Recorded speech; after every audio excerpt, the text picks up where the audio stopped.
2 200 € net pour 24 heures de garde, sans compter la prise en charge des frais de logement, de déplacement et de restauration.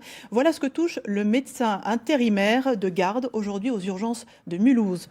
Une révélation de nos confrères du journal L'Alsace. L'hôpital Émile Muller a sorti un gros chèque du jamais vu et cela fait grincer les dents des syndicats. Géraldine Dreyer et Eric Leinhofer. La période des fêtes est souvent une période d'excès. Les urgences de Mulhouse n'échappent pas à la règle.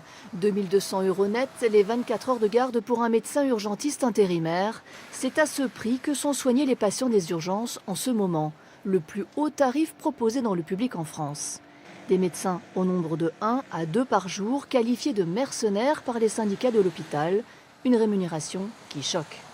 Il y a quelques semaines de ça, nous avons manifesté justement parce que la direction voulait impacter une partie de la prime de service des agents, alors qu'on voit que là, on arrive à trouver de l'argent pour rémunérer ces médecins intérimaires.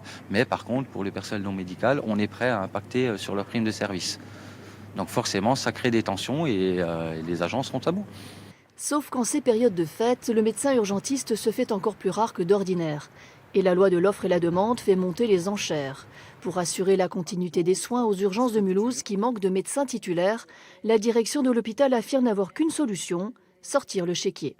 On a ouvert le recrutement en intérim au mois d'octobre pour les fêtes de fin d'année et je n'ai pas eu de candidat. C'est sûr que plus vous êtes en difficulté, plus vous cédez à la surenchère financière parce que vous vous retrouvez à un moment donné à ne plus avoir le choix ou à devoir assumer de ne pas avoir de médecin du tout et ça je ne peux pas l'envisager dans le contexte actuel.